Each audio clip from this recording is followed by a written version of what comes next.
बहुत ध्यान देना। शिव महापुराण ये नहीं कहती, गणेश पुराण ये नहीं कहती कि तुम इतना बड़ा गणेश बिठाओ। गणेश पुराण ये नहीं कहती कि तुम बहुत बड़े गणेश जी बिठाओ। गणेश पुराण ये नहीं कहती कि तुम बहुत विशालतम गणेश जी का निर्माण कर कर उसको विराजमान करो। गणेश पुराण, शिव महापुराण ये नहीं कहती कि तुम इतने बड़े भी गणेश जी जो तुम्हारे पास में रखने की जगह ना हो, विसर्जन की जगह ना हो, तो ऐसे गणेश को घर में ना बिठाएं। शिव महापुराण तो यहां तक कहती है, गणेश पुराण तो यहां तक कहती है कि एक गोल सुपारी के लिए अगर गणेश जी बनाकर तुमने पूजन कर कर उसको भी जलाशय में विसर्जन कर दिया, नहीं कर सकते। किसी पेड़ के नीचे खड्डा खोद कर उसको रख कर उस पर पानी डाल दिया, वो भी विसर्जन माना जाएगा। पर रोड के किनारे पर रखकर उसका अपमान करो, ये शास्त्र नहीं कहता, ये वेद और पुराण नहीं कहते।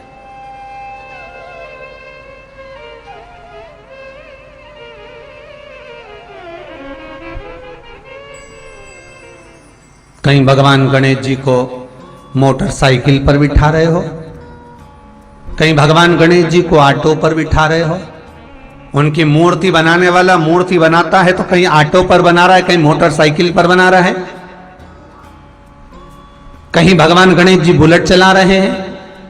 यह भगवान का अपमान है, यह भगवान का अपमान। अरे कितनी विशेष बात, कितनी विशेष बात शिव महापुराण के कौमार खंड में लिख दी श्री वेदव्यास जी ने। शिव महापुराण के कौमार खंड में श्री वेदव्यास जी लिखते हैं, वेदव्यास जी वर्णन करते हैं कि जिसके घर में भगवान गणेश की नृत्य की मूर्ति लगी रहती है, उस घर में जितने भी परिवार के लोग रहते हैं वो कहीं ना कहीं 24 घंटे काम में लगे रहते हैं, पर उनको शांति रत्ती भर की नहीं मिलती है। यहां तक का व्याख्यान शिव महापुराण करती है महाराज।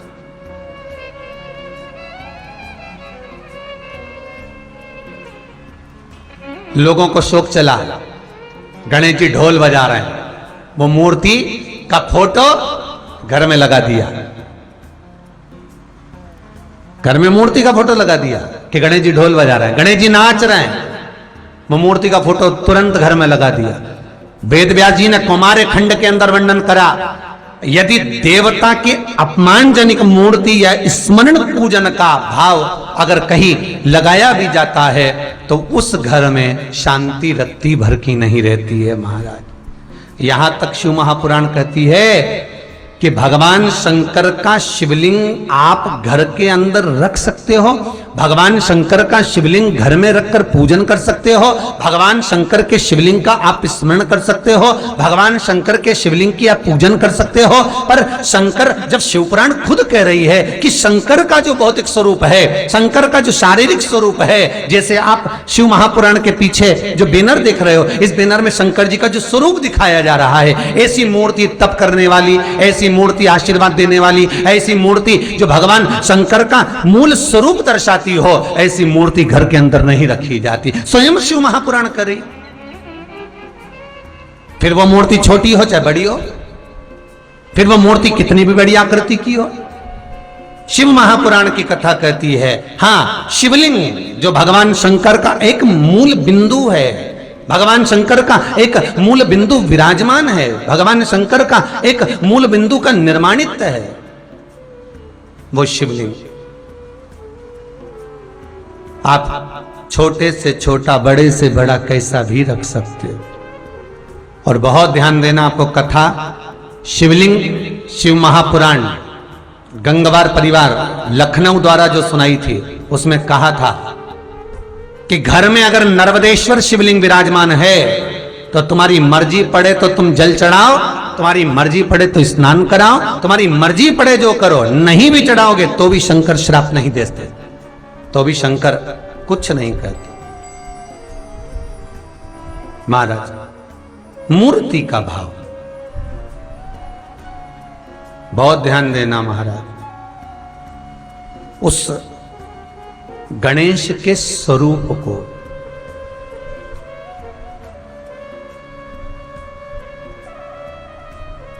कल एक प्रश्न किसी ने व्हाट्सएप पर भेजा, बहुत सुंदर प्रश्न है। जिसने भी भेजा है, बहुत सुंदर प्रश्न। वो प्रश्न गुरुजी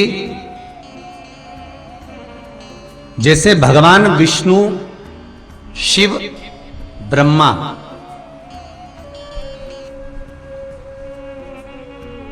हर युग में, हर तरह से, प्रत्येक युग में वो प्रकट हुए हैं और प्रत्येक युग में उनका स्मरण हुआ। क्या श्री गणेश जी महाराज हर युग में हैं?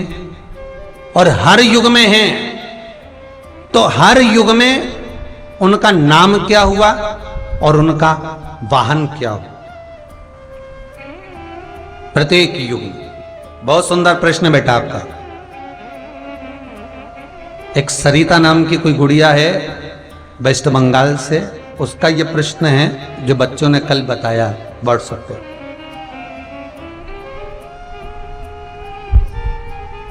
बहुत सुंदर प्रश्न है बच्ची।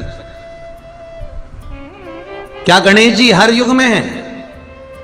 क्या गणेश जी का हर युग में कौन सा वाहन हुआ? क्या नाम पड़ा उनका हर युग में? भाई शिव महापुराण की कथा कहती है सतयुग में जो गणेश जी थे, सतयुग में जो गणेश जी महाराज का पूज्य भाव था, सतयुग में जो गणेश जी की पूजन होती थी, भगवान गणेश जी का उस समय वाहन था सिंह, शेर, और उनका नाम था विनायक। बहुत ध्यान से सुनना, श्री गणेश शिव महापुराण की कथा चल रही है, बहुत दिल से सुनिए उसको। शायद जो प्रसंग निकल जाता है वो वापस नहीं मिल पाता।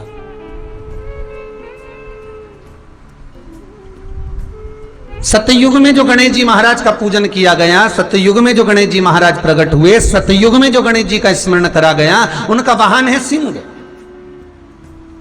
शेर पर श्री गणेश जी महाराज बैठते थे महाराज, और उनका नाम है विनायक।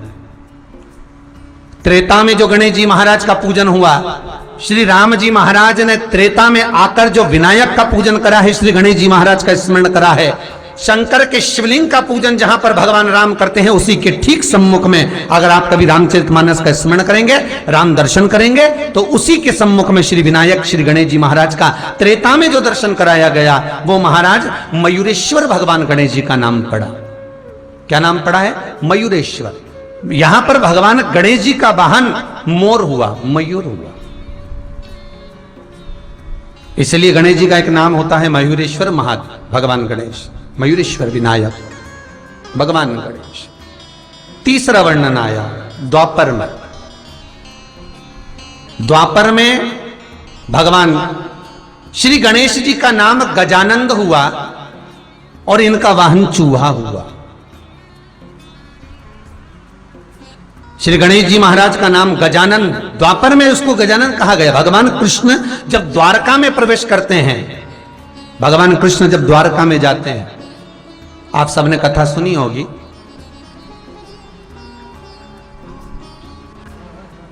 आप सभी ने स्मरण किया होगा कि जिस द्वारका में भगवान कृष्ण विराजमान होते हैं, ये द्वारका मेरे कृष्ण की नहीं थी। जिस द्वारका में भगवान कृष्ण विराजमान हो रहे हैं, ये द्वारका मेरे कृष्ण की नहीं है, ये राजा अनर्थ की है। राजा अनर्थ कौन? वो अनर्थ जिनके पिता एक बार अपने बच्चों को अपनी प्रॉपर्टी का हिस्सा कर रहे थे, जायदाद बांट रहे थे, और अपनी जायदाद बांटते बांटते राजा अनर्थ देव के पिताजी ने कहा कि ये वाली जायदाद जो मेरी है, मैंने अनर्थ को दे दी, ये मेरी हिस्सा मैंने अनर्थ के बड़े भाई को दे दिया, ये भाव मैंने अनर्थ को दे दिया, ये मेरी जमीन, मेरी भूमि, मेरा मकान, मेरी जायदाद। राजा अनर्थ के पिता कहते हैं कि ये मैंने बांटा है, मैंने तुमको दिया है। इतने में राजा अनर्थ के मुख से निकल गया, पिताजी आप कहते हो ये आपका है, आप कहते हो कि ये मेरा है। राजा अनर्थ कहते हैं पिताजी ये आपका नहीं, ये तो श्री हरि भगवान विष्णु का है। ये भगवान नारायण का। इतने में राजा अनर्त के पिता को क्रोध आ गया, और राजा अनर्त के पिता को जब क्रोध आया, गुस्से में लाल होकर राजा अनर्त के पिता ने कहा, मैं तुझे श्राप देता हूं,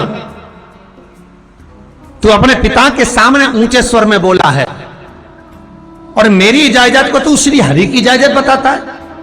मैं तुझे श्राप देता हूं अनर्त, इस भूमंडल में, पृथ्वी पर, पूरे ब्रह्मांड में, पृथ्वी के ऊपर तू अगर रहेगा तो जलकर समाप्त हो जाएगा, क्योंकि यह संपूर्ण पृथ्वी मेरी है, मैं इसका हिस्सा करने वाला हूं। महाराज, भागवत जी में आपने यह प्रसंग बड़े प्रेम से सुना होगा। जितने भी श्रोता भाई बहन ऑनलाइन इस कथा को सुन रहे हैं, फेसबुक, यूट्यूब पर, टीवी चैनल के माध्यम से, बहुत ध्यान से सुनिए। राजा अनर्त को पिता ने श्राप दिया, 24 घड़ी के अंदर तू अगर पृथ्वी पर कहीं रहा तो जलकर भस्म हो जाएगा। राजा अनर्त उसी समय पर समुद्र में कूद गए, पानी में कूद गए। क्यों? क्योंकि राजा अनर्त के पिता ने कहा था भूमंडल पर, पृथ्वी पर कहीं रहेगा तो जल जाएगा, तो पानी में रहूंगा तो जलूंगा नहीं।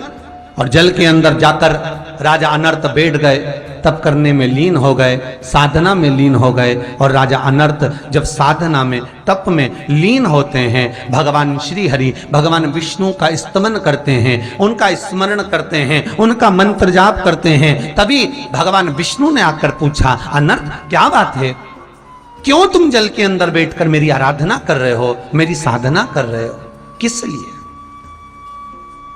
क्यों, क्या कारण है तुम्हें?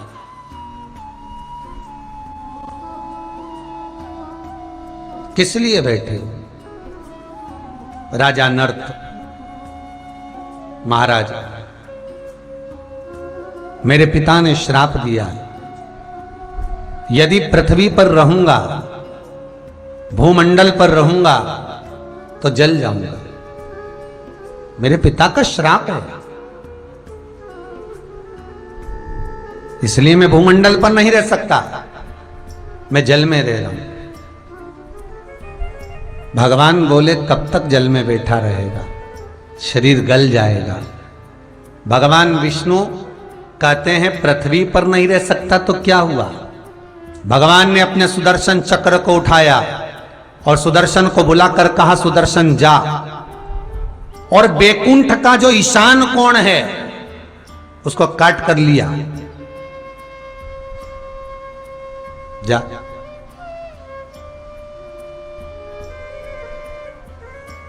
बैकुंठ का जो ईशान कोण उसको काट लिया और गया।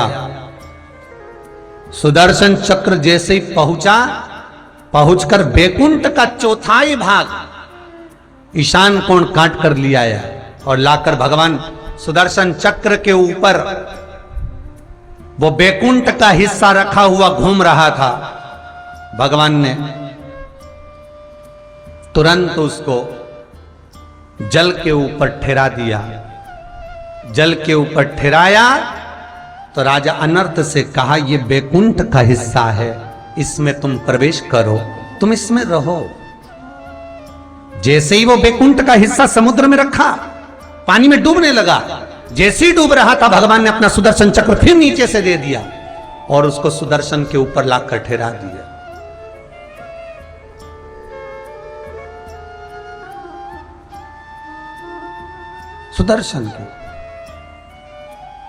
सुदर्शन के ऊपर बैकुंठ का वो चौथाई हिस्सा राजा अनर्त के लिए विराजमान कर कर रखा है। वो घूम रहा है, सुदर्शन चक्र जैसा घूम रहा है, वैसे ही वो हिस्सा घूम रहा है। राजा अनर्त से कहा, तुम इसमें प्रवेश कर जाओ, भूमि पर रहने की जरूरत नहीं, तुम्हें पानी में ही रहना है, जाइए निवास करिए। राजा अनर्त उस घूमते हुए हिस्से का द्वार ढूंढ रहे थे। 25 बार राजा अनर्त ने आवाज लगाया, द्वार कहां, द्वार कहां, द्वार कहां। भगवान से पूछ रहा है, द्वार कहां, द्वार कहां, द्वार कहां। तब द्वार मिला, अंदर प्रवेश करा। द्वार कहां, द्वार कहां, द्वार कहां कहा तो उसका नाम द्वारका पड़ गया। क्या नाम पड़ा है? द्वारका। राजा अनर्त उसमें रह रहा। अनर्त के बाद में उसके पुत्र रेवत का राज्य आया, जिनकी कन्या का नाम था रेवती। राजा रेवत ने विचार करा कि मेरी बेटी का विवाह करना, पर विवाह तो करूंगा पर वर ऐसा होना चाहिए जो इसके बराबर का गधा युद्ध में प्रबल हो। अब गदा युद्ध में प्रबल हो तो शनि महाराज भी गदा युद्ध में प्रबल थे, यमराज गदा युद्ध में प्रबल थे। सारे के सारे रेवती से विवाह करने के लिए आए और माता रेवती गदा युद्ध में शनि महाराज को, यमराज को मार मार कर भगा देती है। अब रेवत को चिंता लग गई। भगवान शिव के पास रेवत जाते हैं, भोलेनाथ से जाकर निवेदन करते हैं, हे शंकर, हे त्रिकालदर्शी, हे कैलाशी, हे अविनाशी, कृपा करिए, करुणा करिए। आप कृपा करेंगे तो रेवती का मंगल विवाह होगा। शंकर भगवान ने उसी समय रेवत से कहा, रेवत आप ब्रह्मदेव के पास जाओ, क्योंकि ब्रह्मा ने सबकी लेखनी लिखी है। कौन कुंवारा रहेगा, किसका विवाह होगा, कौन कब मरेगा, कौन जिएगा, ये ब्रह्मा ने निश्चित कर रखा है। हमने ब्रह्मा को कार्यभार सौंप रखा। जाओ आप। राजा रेवत ब्रह्मदेव के पास में गए, ब्रह्मा से जाकर निवेदन करा, ब्रह्मदेव मेरी बेटी रेवती का विवाह करना। रेवती का विवाह? हाँ, तो आप एक काम करो, बलभद्र जी से कर दीजिए, बलराम जी से। ठीक है महाराज।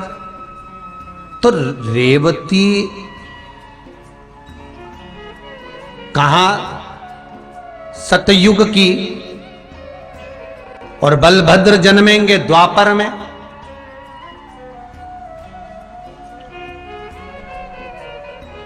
कैसे विवाह होगा?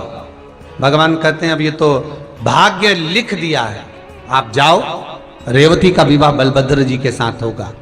सतयुग से रेवती तप करती हुई, साधना करती हुई, द्वापर त्रेता निकल गया, द्वापर आ गया और बलभद्र जी के साथ में रेवती कहती है विवाह तो करूंगी पर शर्त जो लगा रखी है कि मुझे गदा युद्ध में हराना पड़ेगा। तब बलभद्र और रेवती का गदा युद्ध हुआ और उस युद्ध में जब रेवती हार गई, उस युद्ध में माता रेवती जब हारी, तब रेवती ने जयमाला बलभद्र जी को पहना दी। बलभद्र जी पहन लिए, विवाह हो गया। रेवत ने सोचा कि मेरी बेटी रेवती का विवाह बलभद्र के साथ हुआ है तो इसको कन्यादान में क्या दूं, कन्यादान में देऊं तो देऊं क्या। तो बलभद्र जी और रेवती के मंगल विवाह में राजा रेवत ने अपनी द्वारका रेवती के कन्यादान में दे दी। रेवती के कन्यादान में जब द्वारका मिल गई, बलभद्र जी राजा बनकर बैठ गए। जब भगवान कृष्ण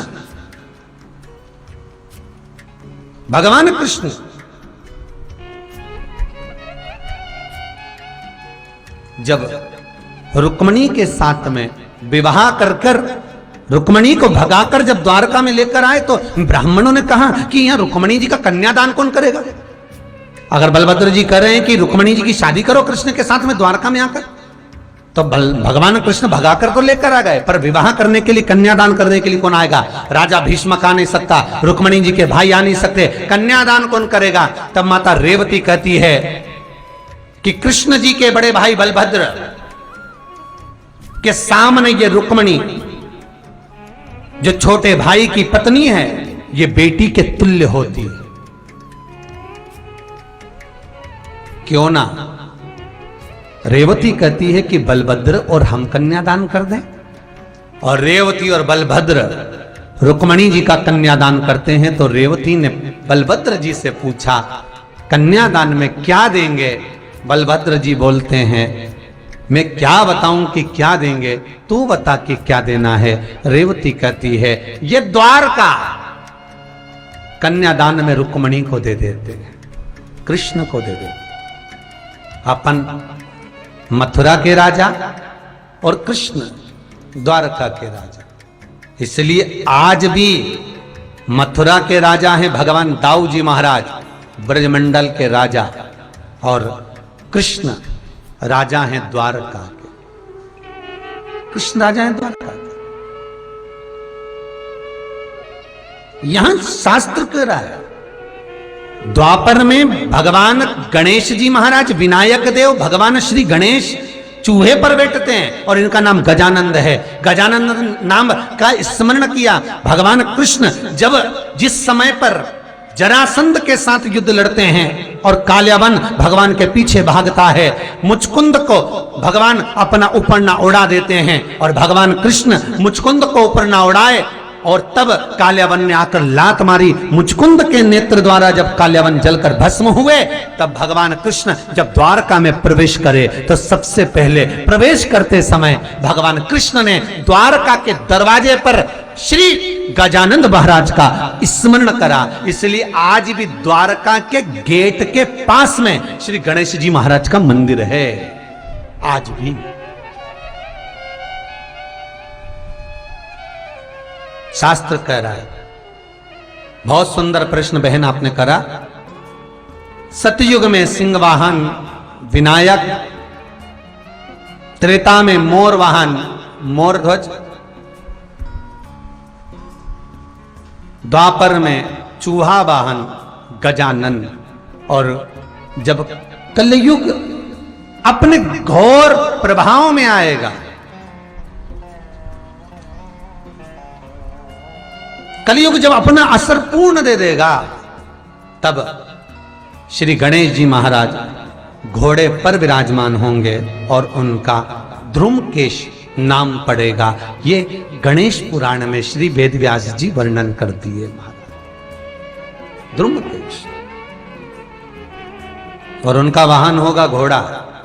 अभी चूहा है, फिर घोड़ा वाहन होगा। जब घोर कलयुग आएगा, हर जगह पर हाहाकार मच जाएगा, मनुष्य की आकृति छोटी होती चली जाएगी, मनुष्य की आकृति बहुत छोटी होती चली जाएगी, तब भगवान श्री गणेश जी महाराज स्वयं ध्रुमकेश होकर घोड़े पर विराजमान हो जाएंगे। बहुत सुंदर भाव है महाराज।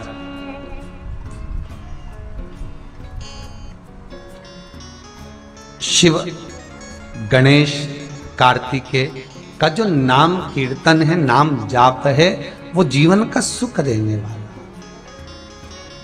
जीवन का सुख। तो प्रश्न करने वाले ने गलत प्रश्न नहीं किया है, बिल्कुल सत्य प्रश्न है। और फिर निवेदन करूंगा, 33 कोटि देवता हमारे सम्मुख में विराजमान है, ये हमारे ऊपर है, हम किसको भजें, हम किसका स्मरण करें। हमारे 33 कोटि देवता, ना तुम्हें किसी पीर पैगंबर की दरगाह पर जाना है, ना किसी के पास जाकर धोख लगाना है। आपका 33 कोटि देवताओं में से जिससे आपकी अच्छी पटे उसको पटा। राम से पटे राम को, कृष्ण से पटे भगवान कृष्ण को, शंकर से पटे शंकर को, गणेश से पटे गणेश को, जिससे तुम्हारी अच्छी बने उसको बना। पर डोलो मती रे, बार बार नहीं डोलना अपन को। इधर उधर मत डोलो रे, शिव शंकर के होलो रे। क्यों डोलो? कभी यहां कूद गए, कभी वहां कूद गए। हनुमान जी के पास 15 दिन तक गए, वहां दिया बत्ती लगा ली, अगरबत्ती लगा ली, धूप बत्ती लगा ली, उनने काम नहीं करा तो राम जी के पास पहुंच गए, राम जी से नहीं बना तो कहीं पहुंच गए। इस मन को जरा संसार के खूंटे से छोड़ना पड़ेगा, तब यह मन परमात्मा में लगेगा। तुम सोचो भगवान 4 दिन अगरबत्ती लेके बैठ गए, 5वें दिन वैसे की वैसे सावन महीने में तिलक छापा लगा लिया, खूब रुद्राक्ष की माला माला पहन के कपड़ा मपड़ा बदल के शंकर जी के मंदिर में खूब अभिषेक करा और के भोलेनाथ जी हमारा हो जाएगा। शंकर जी के बरसाती मेंढक रे, ये क्या भगवान को मना? 4 दिन की चांदनी फिर अंधेरी रात, क्या मतलब का? नहीं,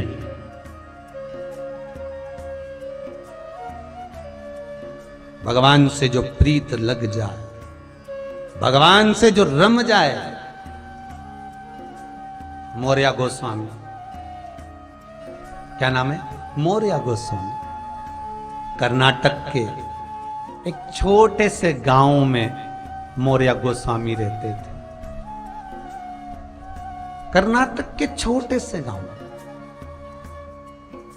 ये दुनिया के लोग बोलते हैं गणपति बप्पा मोरया, इसका मतलब क्या है? ये मोरया नाम गणेश जी के आगे क्यों जुड़ा? शिव महापुराण में तो ये कहीं नहीं लिखा कि गणपति बप्पा मोरया। गणेश पुराण में भी कहीं नहीं लिखा कि गणपति बप्पा मोरया। क्यों? गणेश पुराण में मयूरध्वज लिखा है, गजानन लिखा है, विनायक लिखा है, श्री गणेश लिखा है। शिव महापुराण में श्री गणेश, विनायक, मयूरध्वज, धर्मोत्तर, ये नाम सब लिखे हैं। वक्रतुंड, ये सारे लिखे हैं, विघ्नहर्ता। पर गणपति बप्पा मोरया, ये मोरया शब्द कहां से आ गया? ये मोरया संबोधन कहां से आ गया? सुंदर प्रसंग है, बहुत सुंदर। इसी कली काल का, यही मृत्यु लोक का, यही संसार का।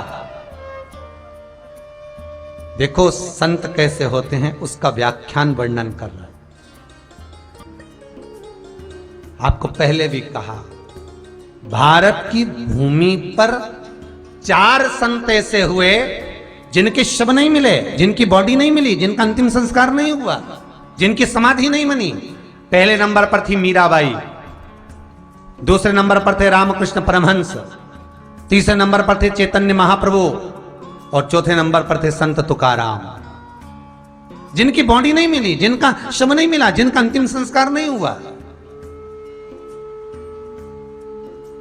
जिनकी कोई समाधि नहीं है, ये 4। मीरा भगवान द्वारका नाथ से कहती है, हे प्रभु, हे कृष्ण गिरधर गोपाला, हे कृष्ण, हे कन्हैया, मेरे परिवार के लोगों ने मुझे धक्के मार कर निकाला है। कृष्ण, मेरे परिवार वालों ने मुझे धक्के मार कर निकाला है, और आज मेरे परिवार के लोग मुझे लेने के लिए फिर आए। मीरा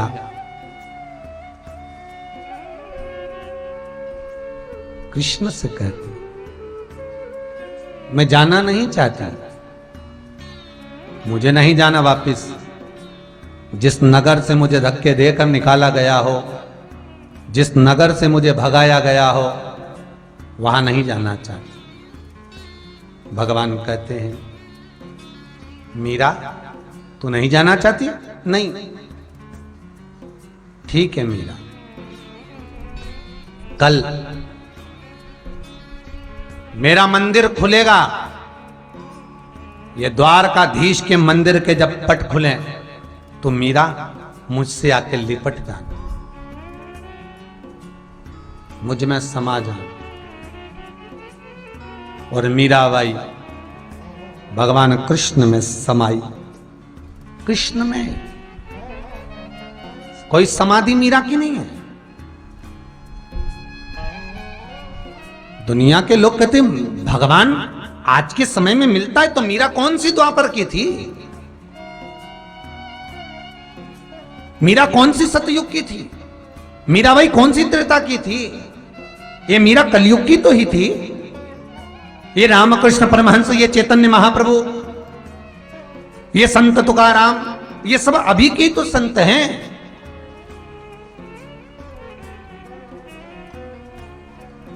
मीरा द्वारका नाथ में समा गई, रामकृष्ण परमहंस जगदम्बा में समा गए। संत तुकाराम,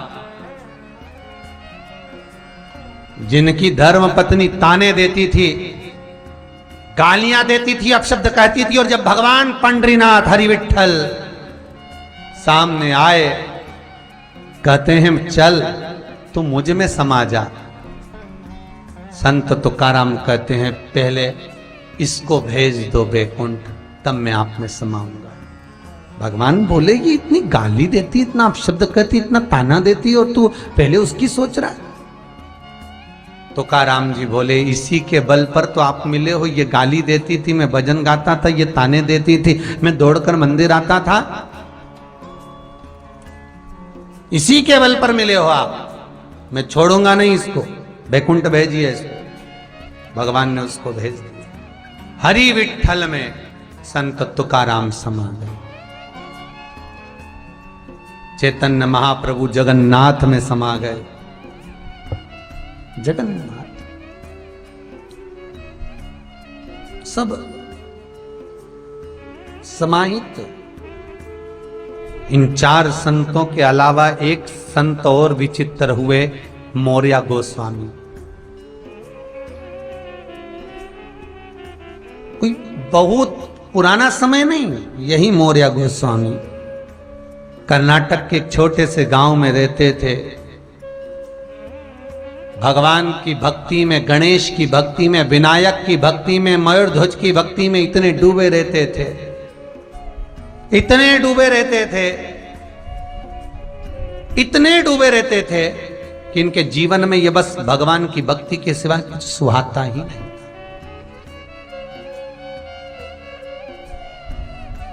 कोई व्यक्ति घर में चूहे को मारकर फेंक देता था तो मौर्य गोस्वामी गणेश जी समझकर उस चूहे का अंतिम संस्कार कर देते थे। मौर्य गोस्वामी, किसी ने सर्प को डंडे से मारकर पटक दिया, मौर्य गोस्वामी उसका अंतिम संस्कार कर देते थे। प्रत्येक जीव में उन्हें विनायक नजर आता था। क्यों? मौर्य गोस्वामी से किसी गांव के व्यक्ति ने पूछा तो हर एक में मरे हुए चूहे में, सर्प में ये जीव मर गए इसमें। तो मौर्य गोस्वामी कहते हैं माता पार्वती के शरीर पर जो उपटन लगा था उसमें कहां प्राण था? उसमें प्राण था कहां? माता पार्वती ने तन पे से उपटन निकाला, उसका पुतला बनाया और प्राण दे दिए। हर जीव में परमात्मा है, उसमें गणेश उत्पन्न हो।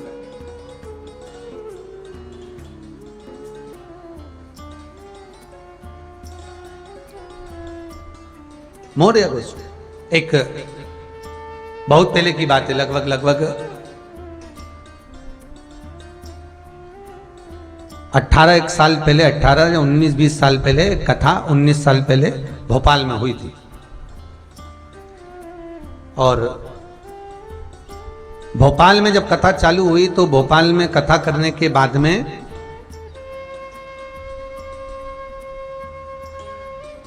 भोपाल के लोग इकट्ठे होकर बोले कि हमको बहुत कुछ करना है गुरुजी। उस समय हमारी भी उम्र इतनी नहीं थी, जो बन सका वैसा मन से बोल दिया।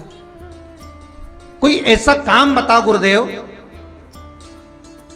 जिसको कोई ना करे और उसको हम 5-10 लोग मिलकर समिति बनाकर उस कर्म को करें और उसका पुण्य हमारे खाते में मिले।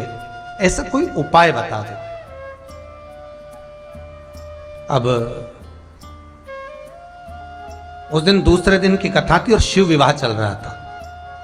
शिव विवाह कर आए थे और मन में आ गया तो हमने कह दिया एक काम करो, तुम्हारे यहाँ जो हॉस्पिटल है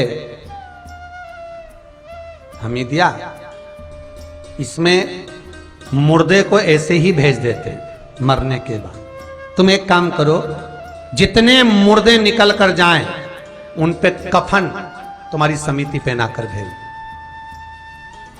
कभी भोपाल में जाओ, पता कर आना, आज तक वो समिति में अब 200 से 500 लोग जुड़कर वो मुर्दे का कफन उसी समिति से जाता है और कफन पहनाकर मुर्दे को भेजा जाता है। दान पुण्य दिखावे से करा जाए वो अलग प्रसंग है। आप जो कुबेरेश्वर महादेव के लिए दे रहे हो, आप जो गौ माता के लिए दे रहे हो, गौशाला के लिए दे रहे हो, आप वृद्धाश्रम के लिए दे रहे हो, ये जो आपका क्रम है, जो आप दे रहे हो, वो जो भाव से दे रहे हो, भले 500 दिया, 200 दिया, 1000 दिया, पर आपने जो दिल से, प्रेम से, भाव से दिया, वो प्रेम से जो दिया है उसका फल भगवान भी हजारों गुना आपको प्रेम से ही देगा, भाव से ही देगा।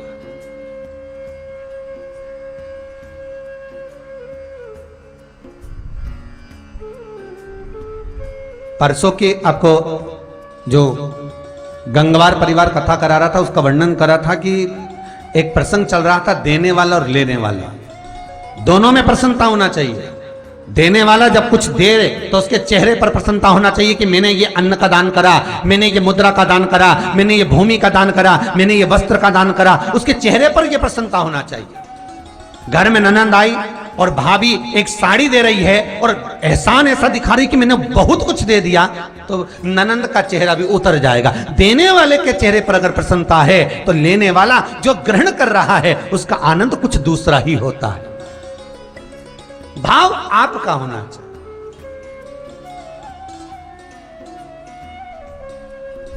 फिर वही बात आ गई, सुंदरता होगी तो लुच्चों की नजर जरूर होगी,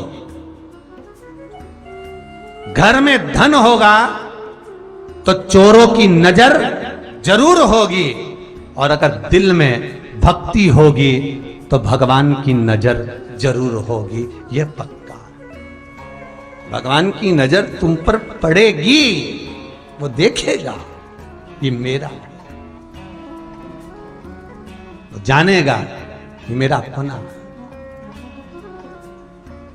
मौर्य गोस्वामी चूहे में गणेश को देखते थे, विनायक के आराध्य थे, भगवान गणेश का सुंदर स्वरूप बना लेते थे, हृदय चित्त में गणेश को बिठा कर रखते थे, उनका पूजन विनायक का स्मरण करा करते थे।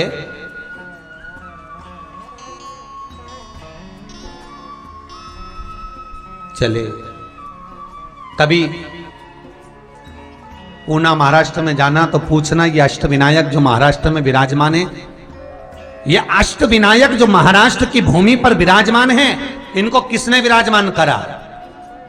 कभी महाराष्ट्र वालों से पूछना जो अष्टविनायक पूरे महाराष्ट्र में विराजमान है ये कौन लेकर आया, ये कहां से प्रकटे, कहां से आए? उनसे पूछो, वो बताएंगे आप, जिसको मालूम होगा। मौर्य गोस्वामी चूहे का भी अंतिम संस्कार कर देते थे। मौर्य गोस्वामी सर्प मर गया उसका भी अंतिम संस्कार कर देते थे। मौर्य गोस्वामी स्नान करते तो मन में भाव रखते कि मैं विनायक का स्नान करा रहा हूं। मौर्य गोस्वामी भोजन करें तो ये मन में भाव रखते कि मैं भगवान गणेश को जिमा रहा हूं। मौर्य गोस्वामी वस्त्र पहनते तो ये मन में भाव आता कि मैं गणेश को ही वस्त्र पहना रहा हूं। तुझ में राम, मुझ में राम, सब में राम समाया है, जित देखो उत राम की ही माया है। सब में राम, सब में। ये मौर्य गोस्वामी का भाव है।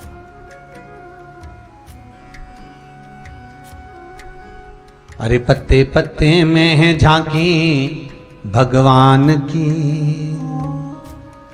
कोई सूझ वाली आंख ही पहचानती। सब में वही है,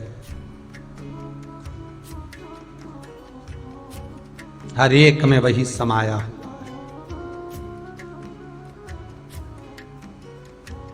सब में वही। मौर्य गोस्वामी की शुद्धता भगवान। गांव के लोगों ने इसको पागल कहना चालू कर दिया, ये तो मूर्ख है, पगला है। चूहे का कोई अंतिम संस्कार होता है? कोई जीव मर गया तो उसका अंतिम संस्कार होता है? कोई श्वान मर गया रोड के किनारे तो क्या उसका अंतिम संस्कार होता है? मौर्य गोस्वामी को लोग पागल कह दिए, मस्ती में रहता है। ये भारत की भूमि के जितने संत, जितने महात्मा, जितने जोगी, जितने सन्यासी, जितने साधक, जितने तपस्वी, ये शिव के जो अनुयायी हैं, जो भगवान शंकर के भजनावली हैं, जो भगवान के स्मरण करने वाले हैं, ये अपनी मस्ती में रहते हैं। हमारे अपनी मस्ती में, इनको कोई फर्क नहीं पड़ता कौन क्या कहे। आग लगे बस्ती में, अपन रहो मस्ती में। क्यों? क्योंकि इन्होंने मन को भगवान को दे दिया, इन्होंने चित्तवृत्ति को परमात्मा को दे दिया, इनकी चित्तवृत्ति उसमें चली गई।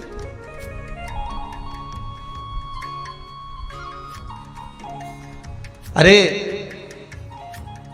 मथुरा के विश्राम घाट पे नाव 4 पंडाओं ने लगवाई किनारे, खूब भांग घोट के नाव के अंदर बैठ गए। नाव वाले से कहा तू नीचे उतर। नाव वाला बोला क्यों? हमें वृंदावन जाना है, हम चारों नाव चला के वृंदावन जाएंगे, तू नीचे उतर। नाव वाले को उतार दिया, नाव ले गए। सवेरे 9 बजे से नाव को खे रहे, भांग पी के बैठे थे, नाव खेते खेते शाम की 5 बज गई। घाट वाले से पूछा क्यों रे, ये कौन सा घाट है? घाट वाला बोला ये मथुरा का विश्राम घाट है।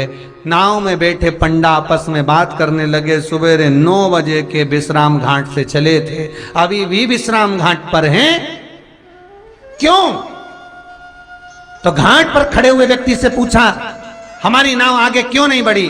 तो नाव वाला बोला नाव तो कब की बढ़ जाती, पर तुमने खूंटे से इसको छोड़ा नहीं है। नाव खे तो रहे हो पर खूंटे से नहीं छोड़ी गई है। बस यही हमारा जीवन है, यही हमारा मनुष्यत्व है कि हम इस मन को परमात्मा को देना चाहते हैं, हम इस मन को भगवान को देना चाहते हैं, हम इस मन को परमात्मा तक पहुंचाना चाहते हैं, पर इसको खूंटे से छोड़ते नहीं हैं। परिवार, नाते, रिश्ते, कुटुंब, कबीला, ये सारे जो खूंटे बंधे हुए हैं इससे छूटती नहीं है।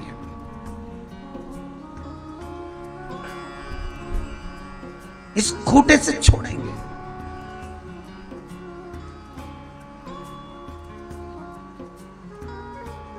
ये मन बड़ा चंचल है, कैसे तेरा भजन करूं, जितना इसे समझाऊं उतना ही मचलता है। लोग पागल कहते हैं, ताने देते हैं, देने दो, पागल कहें, कहने दो। ज्यादा समझदार बनकर नहीं रहना। समझदार बनकर रहोगे तो सबकी सुन के चलना पड़ेगी, पागल बनकर रहोगे तो अपनी ही समझना पड़ेगी। जो बहू ज्यादा समझदार होती है उसको पूरे घर का काम संभालना पड़ता है। शादी ब्याह फंक्शन में 2 तरह की बहू होती है, एक पगली, एक समझदार। जो पगली होती है वो सबसे पहले डेंटिंग पेंटिंग करके चूड़ा चूड़ी साड़ी वाड़ी पहन पुना के सबसे पहले बफेट पे खा पी के बहुत जाए मेहंदी मेहंदी मंडवा के। और जो समझदार है वो बेचारी मामा जी ने रोटी खाई कि नहीं खाई, काका जी आई कि नहीं आई, बुआ जी आई कि नहीं, चाची जी आई कि नहीं, उनने क्या करा, उनने क्या धरा, सामान कहाँ रखा, ताला लगा, सारी माता पूजन चली गई, मंडप हो गया, सब गार्डन में एंजॉय कर रहे, ये ताला चाबी लगाती फिर रही। क्यों? क्योंकि समझदार। अब ईमानदारी से बोलो, समझदार रहोगे तो भी हिस्सा मिलेगा और पागलपंती में रहोगे तो भी हिस्सा मिलेगा। तो क्यों समझदार बने? आग लगे बस्ती में अपन रहो मस्ती, क्या किसको रोइए, चादर तान के सोइए। कई बहुओं को बड़ा बड़ा टेंशन रहता है, मम्मी जी उसी उसको काम बताती, मम्मी जी उसी उसको बोलती। और कई बहुएं अपने अपने पति से कहती, देख लो तुम्हारी मम्मी ने बस उसी को काम बताया, देख लो तुम्हारी मम्मी ने उसी को ज्यादा करती। तो पति समझा दे, भाभी समझदार है, तू तो पगली बनकर रहे, पागल बनकर रहेगी तो भी हिस्सा तो मिलेगा। आग लगन दे, मस्त रहो, 2 रोटी खाओ, आनंद की जिंदगी जियो। जीवन का कोई ठिकाना नहीं। दादा कोरोना जैसी बीमारी चल रही, पड़ोसी की आ गई, अपनी तक नहीं पहुंची, ये शंकर जी की कृपा है। पूरी कॉलोनी में आ गई पर अपने दरवाजे तक नहीं पहुंची। ये शंकर की कृपा है। क्यों? क्योंकि सावन से लेकर भादो तक शिव कथा श्रवण कर रहे हो। ये अमृत शिव के नाम का जो पी रहा है, और अकाल मृत्यु वो मरे जो काम करे चंडाल का, और काल उसका क्या बिगाड़े जो भक्त हो महाकाल का। कुछ नहीं होगा, शिव का भजन करो, स्मरण करो, चित्तवृत्ति धारण करो, चित्तवृत्ति। कल रात्रि को खरगोन से फोन था कोई भावसर बेन जी का, गुरु जी मेरी लड़की को कजन कौन सी बीमारी बताई थी दादा, स्लीप डिस्क बताई थी, टांकी बताई थी, कोई बीमारी बताई होगी। गुरु जी बहुत तकलीफ, क्या करें? हमने कहा कुछ ना करिए, शंकर का भजन करिए। तुम्ही ने दर्द दिया है, तुम ही दवा दो। कुछ नहीं। बुधवार को अष्टमी तिथि है, राधा अष्टमी भी है बुधवार को, दुर्गा अष्टमी भी है बुधवार को, और गौरी अष्टमी भी है बुधवार को। और शिव महापुराण की कथा कहती है, गणेश पुराण के तृतीय अध्याय में वर्णन किया, गणेश चतुर्थी से लेकर अनंत चतुर्दशी के बीच में बुधवार के दिन अगर अष्टमी पड़ जाए तो ऐसी कोई बीमारी नहीं जिसका इलाज ना हो पाए। कुछ ना करिए, हरा मूंग की कटोरी भर लो। मूंग जानते हो? हरे मूंग, मूंग की दाल होती है ना जो, हरा मूंग, आखा मूंग हरा की कटोरी भरो, उस पर गुड़ की एक खोड़ी, गुड़ की बट्टी, गुड़ की एक बाटी उस पर रखो, 5 बेलपत्र रख लो। और जिस व्यक्ति को बहुत भारी बीमारी है, कैंसर जैसा रोग भी है, किडनी लीवर जो भी उसके खराब हो रहे हैं, कोई तकलीफ है, ऐसा लग रहा है कि बहुत सांस चल रही है, कहीं कोरोना जैसी बीमारी ना हो जाए, बहुत तकलीफ हो रही है, बस वो कटोरी में मूंग लेकर उसमें गुड़ की खोड़ी रखकर 5 बेलपत्र रखकर, बुधवार आज हो गया शनिवार, कल रविवार, फिर सोम मंगल और फिर बुध, और अष्टमी तिथि राधाष्टमी भी है, दुर्वाष्टमी भी है। दुर्वाष्टमी जिस दिन भगवान ने, गणेश जी ने एक राक्षस का संहार करा था और कश्यप ऋषि ने उनको दुर्वा दी थी, वो अष्टमी है। पहली बार दुर्वा चढ़ी थी गणेश जी को, उसका व्याख्यान आएगा भी कथा।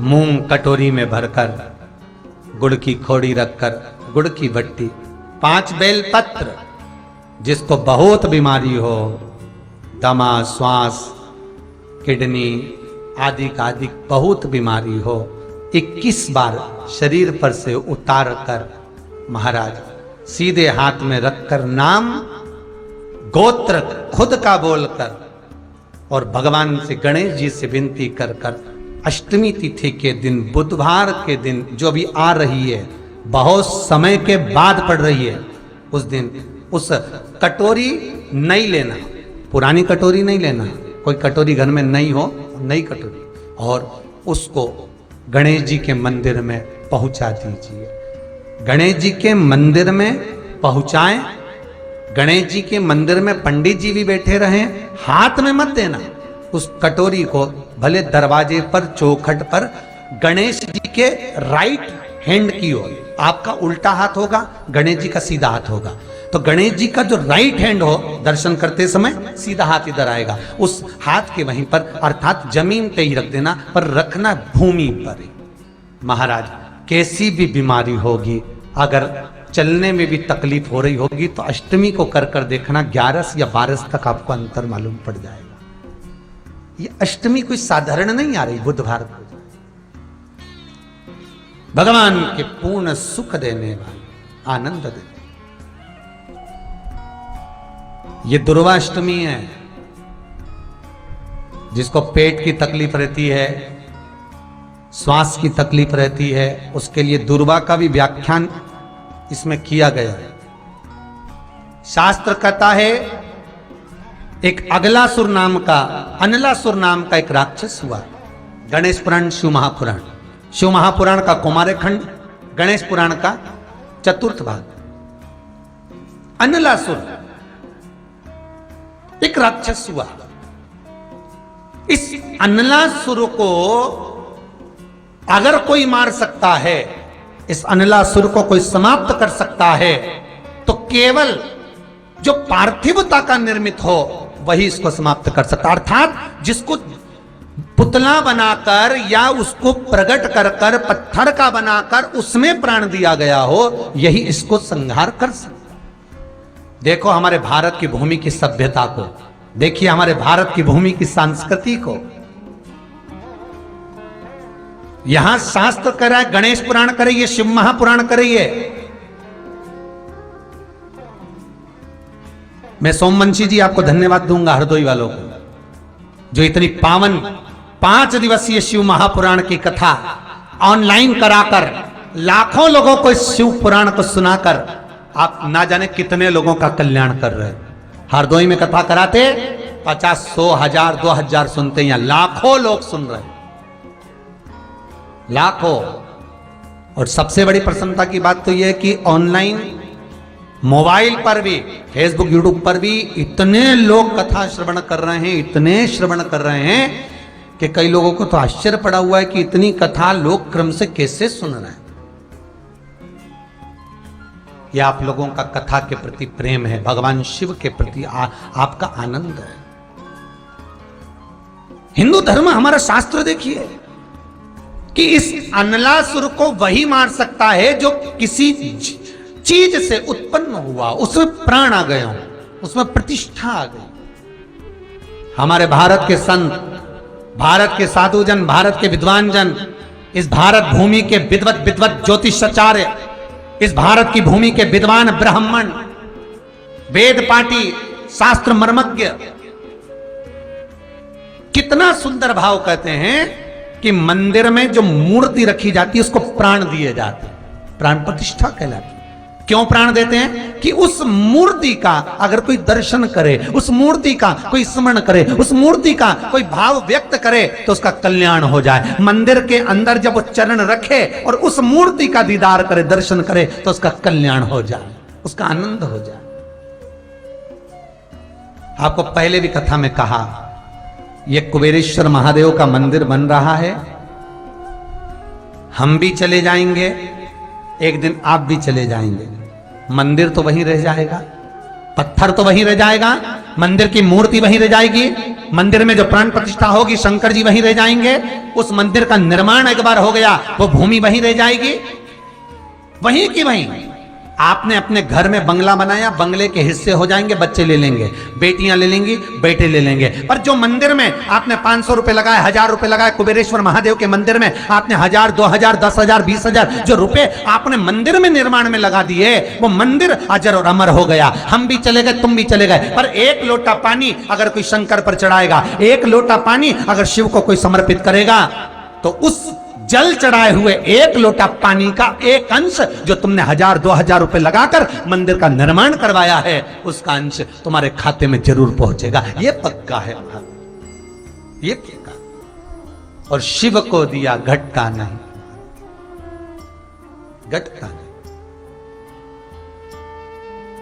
मेरे भारत भूमि के जो संत ब्राह्मण हैं, उन्होंने मूर्ति को रखकर, पत्थर को रखकर, देवता को रखकर उसमें प्रतिष्ठा कर दी। प्रतिष्ठा करने का मतलब ही है ये कि उसमें भगवान के प्राण आ गए। कोई दर्शन करने आए तो उसको पुण्य मिला, कोई दर्शन करने आए, कोई फल चढ़ाने, फूल चढ़ाने, दूध चढ़ाने, बेलपत्र चढ़ाने, समीपत्र चढ़ाने आए तो उसका फल उसको मिले, उसका फल प्राप्त हो। प्रतिष्ठा। अनलासुर को वही मार सकता है जो एक किसी रूप में उसमें प्राण दिएगा। बोलो हर हर महादेव, जिसमें प्राण। अब अनलासुर शंकर के उपासक थे। ये जितने भी राक्षस हो, देवता हो, मनुष्य हो, गण हो, ये सब शिव की आराधना करते हैं, शंकर के उपास। और अनलासुर शंकर की केवल एक ही चीज से आराधना करता था, क्योंकि असुर प्रवृत्ति का था। कहीं जाता वहां से मधु तोड़ कर लिया आता। मधु मतलब शहद, वहां से मधु तोड़ कर लिया था, शहद लाता और शंकर भगवान के ऊपर उस मधु को निचोड़ता, शहद को निचोड़ता। भगवान शंकर प्रसन्न हो जाते, भगवान शिव आनंदित हो जाते, भगवान शंकर के चेहरे पर बड़ी आनंदता आ जाती कि ये मधु मुझे समर्पित कर रहा।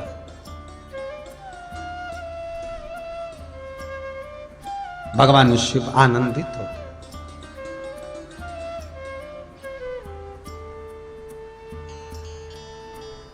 शंकर भगवान प्रकट हुए।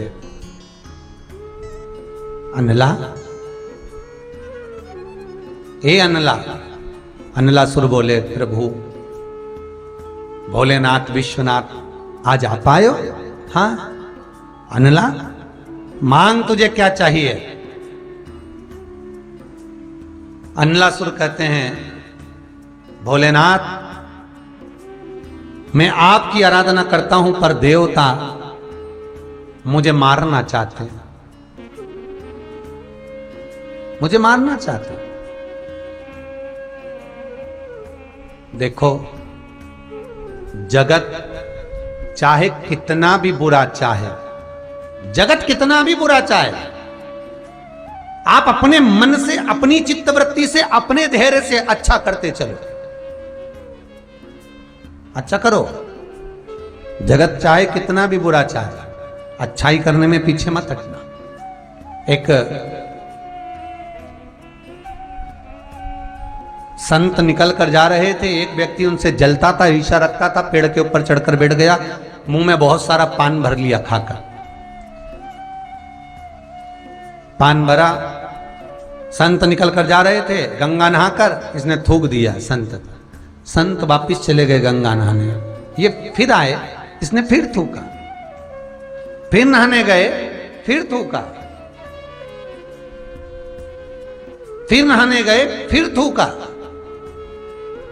ये जो पेड़ पर चढ़कर बैठा था, इसके मुख में पूरा पान खत्म हो गया, थूकते थूकते मुंह सूख गया, पर संत एक शब्द नहीं बोले, नहाते रहे, आते रहे। आखिरी में ये पेड़ से नीचे उतर गया, संत के चरणों में पड़ गया, गुरुदेव मैंने इतना थूका, इतना गलत काम किया, आपके मुंह से शब्द नहीं निकला गुरुदेव। आप नहाने चले गए, मैं क्षमा मांगता हूं। गुरुजी बोले, रुक, मुझे तुझे प्रणाम करना है। गुरुजी ने साष्टांग दंडवत उस व्यक्ति के सामने कर लिया। साष्टांग दंडवत गुरुदेव कर रहे हैं, जो थूक रहा था उसके सामने। उसने कहा, गुरुदेव मैंने तो आप पर थूका है, मैंने आप पर इतनी बार पीक से थूक दिया, पान थूका, इतना गलत काम मैंने किया, और आप मुझे प्रणाम कर रहे हो। गुरुजी बोले, भाई देख, रोज गंगा नहाता था, एक डुबकी लगाकर चला जाता था, पर आज तेरी कृपा ऐसी हो गई, आज गंगा की 108 डुबकी लग गई। ये तेरी ही तो कृपा है, तेरी कृपा बिना कुछ नहीं, तेरी दया बिना कुछ नहीं।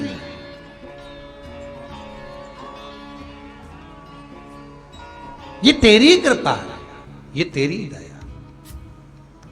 महाराज, हमारे सीहोर की अग्रवाल महिला मंडल कथा कराती है, हर साल कराती है। इनकी कथा भागवत जी की 7 दिन की होती है, पर 7 दिन पहले से भगवत चर्चा चालू हो जाती है हमारी महिला मंडल में।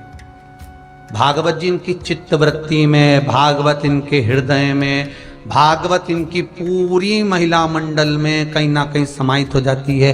कैसे होगी, कैसे करेंगे, क्या करेंगे, भागवत भागवत। सोए तो भागवत दिखे, खाए तो भागवत दिखे, नहाए तो भागवत दिखे। अब भागवत में इतनी रम जाए कि वो 7 दिन भागवत चर्चा करते करते जब वो भागवत का दिन आता है तब भागवत बचना प्रारंभ हो जाए और विराम हो जाए, तब जाकर भागवत मां रानी की जय हो।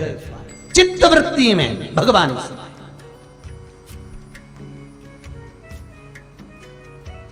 और ये चर्चा कौन कराता भागवत की? कोई भगवत प्रेमी जीव किसी ना किसी रूप में करा। तो कोई थूके तो उसमें भी अपना कुछ फल है, उसमें कोई लाभ है।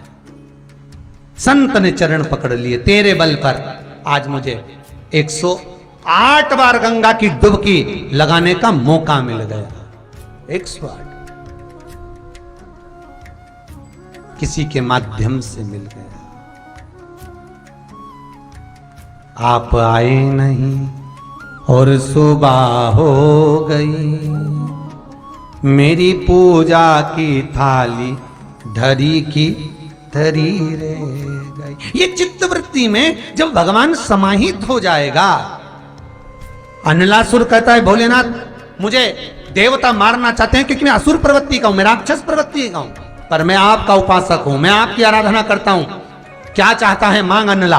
अनलासुर कहता है मैं किसी के द्वारा मरूं ना, मेरे शरीर पर किसी का अस्त्र शस्त्र प्रयोग ना हो, इस शरीर पर ना सुदर्शन लगे, इस शरीर पर कोई बाण लगे, ना कोई शरीर पर घाव हो, मेरा शरीर खंडित ना हो। अगर मरूं तो जैसा हूं वैसा की वैसा ही जाऊं तो बात है, खंडित होकर नहीं जाना। शिवजी ने पूछा क्यों? तो खंडित क्यों नहीं होना चाहता? बहुत सुंदर प्रसंग है महाराज अनलासुर का, श्री गणेश पुराण और शिव महापुराण में। बहुत प्रेम से सुनिए आप लोग, शायद जीवन में पहली बार सुनने को मिले आपको कि गणेश जी को दुर्वा क्यों चढ़ती है। बहुत प्रेम से सुनिए। अनला, ए अनलासुर, तेरा शरीर अगर कोई भगवान विष्णु सुदर्शन से काटे, भगवान नारायण बाणों से मारे, कोई गदा से मारे, कोई चक्र से मारे, तो तू उससे नहीं मैं खंडित होकर नहीं जाना चाहता। तो फिर अनला कहता है ऐसी कृपा कर दो, क्योंकि मेरे भोलेनाथ को जो भी चढ़ाया मैंने वो खंडित नहीं चढ़ाया। फिर निवेदन करूंगा, शंकर को एक बेलपत्र भी अगर हम समर्पित कर रहे हैं तो वो आखी हो, एक चावल का दाना भी हम शिव को दे रहे हैं तो वो आखा हो, एक पुष्प भी अगर हम भगवान शंकर को दे रहे हैं तो वो आखा होना चाहिए, श्रीफल भी दे रहे हैं तो आखा होना चाहिए। इसलिए शंकर जी के मंदिर में नारियल नहीं फूटता, आखा।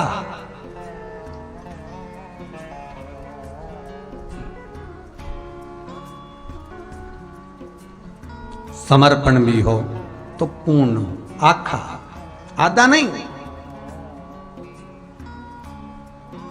मैंने, अनलासुर कहता है, जीवन में आपका भजन करा है। शिव, ये शरीर मैं आपको देना चाहता हूं, आपका हो। खंडित रहूंगा तो शिव इसको स्वीकार नहीं करेंगे। ये मेरा शरीर आखा की आखा जाए। बहुत सुंदर प्रसंग है। शंकर भगवान से आप भी कहना, इस शरीर को ऐसा मत बना देना कि पलंग पर पड़ी रहूं, बहू बच्चे सेवा करें, ऐसा मत बनाना। इस शरीर को दौड़ दौड़ कर आपके मंदिर आती रहूं, आपकी आराधना करती रहूं, आपकी पूजन करती रहूं, आपकी अर्चना करती रहूं, और ये शरीर आप में ही लीन हो जाए, ऐसी कृपा करना। मरना तो है, सबको मरना, सुन लो रे भाई, जितने टीवी के सामने बैठे हो, जितने फेसबुक यूट्यूब पर सुन रहे हो, मरना तो सबको है, आज नहीं तो कल मृत्यु निश्चित है, आएगी। तो भगवान से कहो ना कि मरना तो है, पर ऐसा मृत्यु भी आए तो प्रसन्न चित्त में आए, तड़फू ना, पलंग पर सड़ू ना, कोई ऐसी बीमारी मत देना भोलेनाथ कि पलंग पर सड़ना पड़े। कृपा करना मेरे विश्वनाथ, क्योंकि तू महामृत्युंजय है मेरा शंकर, तू मृत्यु को भी जीतने वाला है, ऐसी कृपा करना भोलेनाथ, ऐसी। ये शरीर कहीं तड़पे ना, अनलासुर कह रहा है ये खंडित ना हो। ठीक है, अनलासुर का उपद्रव मच गया, चारों तरफ हाहाकार मच गया, भगवान विष्णु युद्ध करने आए, हार कर चले गए, ब्रह्मदेव आए, हार कर चले गए, इंद्र आए, हार कर चले गए, 33 कोटि देवता युद्ध करने आए, अनलासुर से हार कर चले गए, मरता ही नहीं है, क्योंकि शस्त्र का प्रहार ही नहीं हो पाता, प्रयोग ही नहीं हो पाता। क्या करा जाए, सब देवता शिव की शरण में गए, भोले बाबा से जाकर निवेदन करा। उस समय पर भगवान शंकर काशी भ्रमण कर रहे थे। मेरे शंकर का नियम है, प्रतिदिन शाम का समय मेरे भोलेनाथ पार्वती के साथ में भ्रमण पर निकल जाते काशी। भगवान शिव काशी भ्रमण कर रहे हैं, भगवान शिव काशी स्मरण कर रहे हैं। जो भगवान शिव की निज भूमि है, जो भगवान शंकर की आनंदमय भूमि है, उसमें भ्रमण कर रहे हैं। सारे देवता भगवान शिव के द्वार पर पहुंचकर निवेदन कर, प्रभु शंभो, हे शंकर त्रिकालदर्शी कैलाशी अविनाशी, कृपा करिए भोलेनाथ, करुणा करिए। क्या चाहते हो? अनलासुर मर जाए, बस इतना, किसी से नहीं मर रहा हो, कृपा कर दो आप। ठीक है, भगवान शिव कहते हैं अब आपको चिंता नहीं करना है, जो मेरा हो गया वो मेरा ही कहलाए, जो मेरा है वो मेरा ही कहलाए। भगवान शंकर ने गणेश जी को उसी समय काशी से भेज दिया, जाइए गणेश जी जाओ, और जाकर अनलासुर को मारना नहीं है। अनलासुर जो भी समर्पित करता था, पूर्ण करता था, तो मैं चाहता हूं कि आप उसको पूर्ण निगल जाए, पूर्ण निगल जाए। गणेश जी महाराज पहुंचे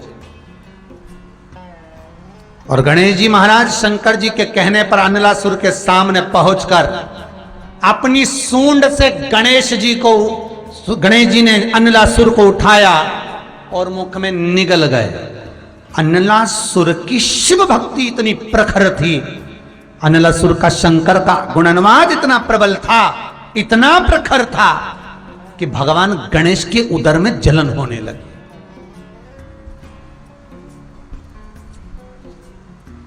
शिव वो तप है, शंकर का भजन करने वाला, शंकर पर एक लोटा पानी चढ़ाने वाला, शंकर का गुणानुवाद करने वाला, शिव का स्मरण करने वाला अगर कोई भगत है तो यमराज भी उसका बाल बांका नहीं कर सकता। मेरो क्या तो करेगो यमराज, गुरु मेरो समर्थ है। क्या कर लेगा यमराज? समर्थी अगर शिव है और शिव रूपी अगर कोई गुरु मिला है, कुछ नहीं हो सकता,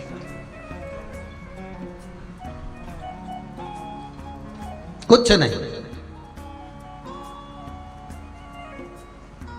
समीर जी के पास एक मैसेज है, उसमें लिखा है किसी पुरुष ने जूनागढ़ से, गुजरात से, मैं बहुत हताश हो गया था। अगर वो मैसेज समीर जी से लेकर टीवी पर अवश्य दिखाएं जो व्हाट्सएप पे आया था। मैं बहुत हताश हो गया था, पर जब से शिव की कथा सुन रहा हूं, मुझे यह भी नहीं मालूम था कि टीवी पर आ रही। मैं तो केवल मोबाइल पर पुरानी कथा लेकर बैठ गया, सुन रहा था। मेरे जीवन का कुछ नया मार्ग मुझे मिल गया। मैं मृत्यु की ओर जा रहा था, पर सब बदल कर अब तो केवल शंकर का भजन करता हूं। दुकान व्यापार सब चले गया था, किराए की दुकान लेकर चालू करा है, और भगवान बहुत प्रेम से 2 रोटी आनंद से दे रहा। ये विल पावर मजबूत जो हुआ है, ये शिव ने करा है। जब सारे जगत से हार जाओ, सारी दुनिया से अगर ठुकरा दिए जाओ, एक बार दुनिया वालों के पास मत जाना, जाना तो मेरे शंभू के पास, मेरे शंकर के पास, शंकर के पास।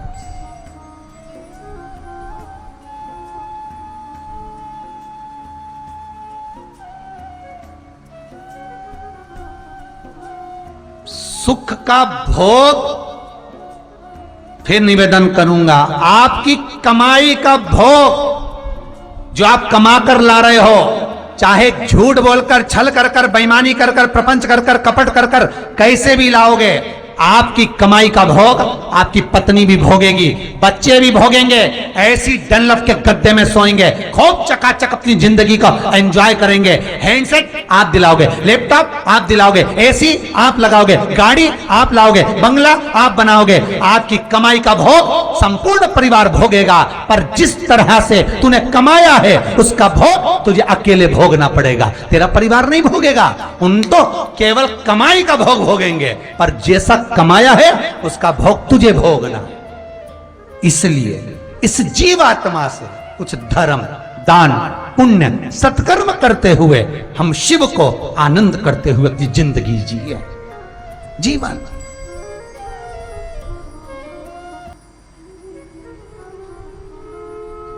एक मुंबई वाली माताजी ने, कोई 72 साल की लेडी है, उसने एक मैसेज भेजा और पति पत्नी का फोटो भेजा है, होए तो दिखाइए टीवी पर।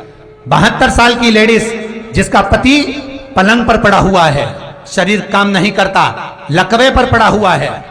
एक दिन पत्नी ने चैनल बदलते बदलते शिव महापुराण की कथा सुन ली।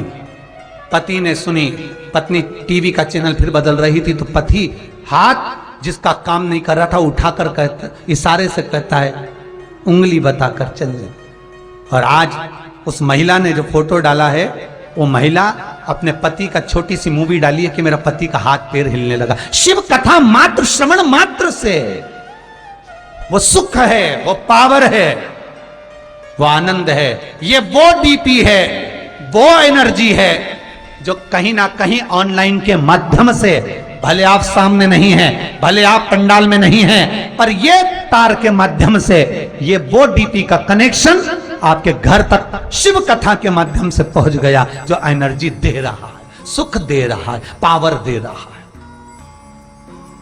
आनंद दे रहा है। अनलासुर को गणेश जी निगल गए, उधर में जलने लगा है, उधर जल रहा है, तपन हो रही है। भगवान गणेश दौड़ कर आए भगवान शिव के पास। शंकर भगवान ने कश्यप ऋषि को देखा, कश्यप ऋषि गए और दुर्वा तोड़ कर लिया। दुर्वा लाकर गणेश जी को दी, गणेश जी ने दुर्वा चबाना चालू करी। अंदर जो अनलासुर था, भगवान शंकर की प्रसादी पाकर अनलासुर तृप्त हो गया, भगवान के पेट की जलन समाप्त हो गई। गणेश जी महाराज ने कश्यप ऋषि से कहा, सुनो कश्यप बाबा, आपने मुझे दुर्वा समर्पित करी है, ये दुर्वा जो मुझे देगा वो वैभव प्राप्त करेगा, जो दुर्वा मुझे समर्पित करेगा उसके जीवन में रोग दूर हटेगा। शंकर भगवान कहते हैं, गणेश ये दुर्वा बुधवार के दिन, अष्टमी तिथि के दिन, जो अष्टमी बुधवार इस बार पड़ रहा है, उस दिन समर्पित करिए। इस दुर्वा का अलग अलग महत्व है महाराज।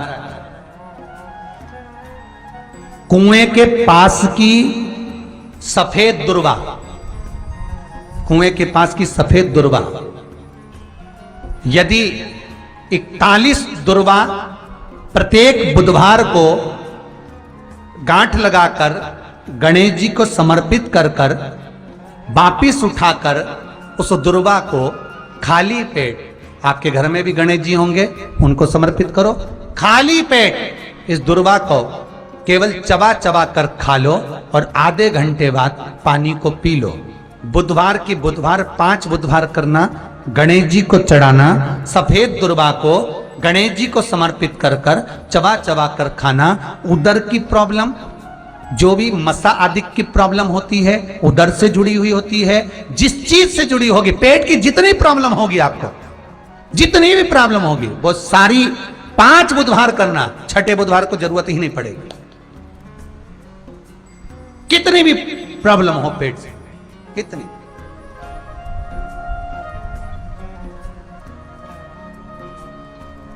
पेट से जुड़ी हुई प्रॉब्लम जितनी भी होगी समाप्त। यही दुर्वा